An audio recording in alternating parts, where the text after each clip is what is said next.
Boa tarde, pessoal. Hoje eu vou falar sobre uma dúvida muito frequente aqui no consultório, que eu recebo quase que diariamente dos pacientes.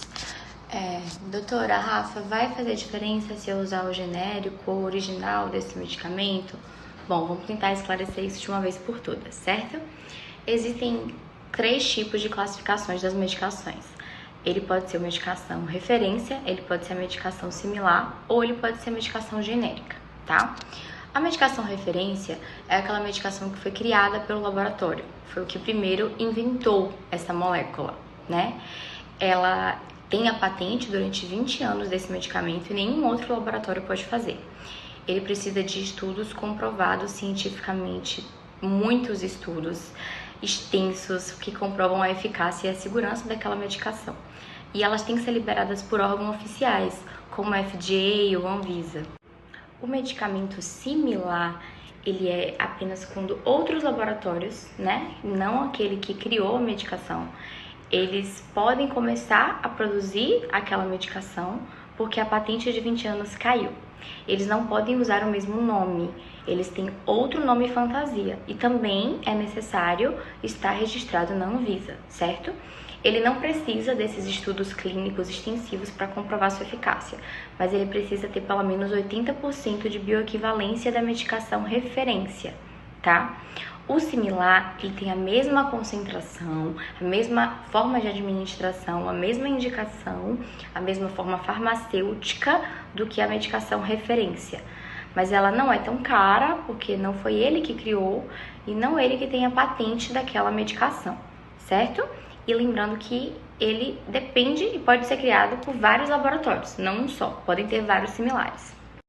Já o medicamento genérico, que foi liberado no Brasil em 1999, com o intuito de deixar o acesso à medicação um pouco mais barato e mais acessível para os pacientes, ele também precisa comprovar que ele tem 80% de biodisponibilidade igual à medicação referência, só que ele não tem nenhum estudo clínico para poder comprovar isso.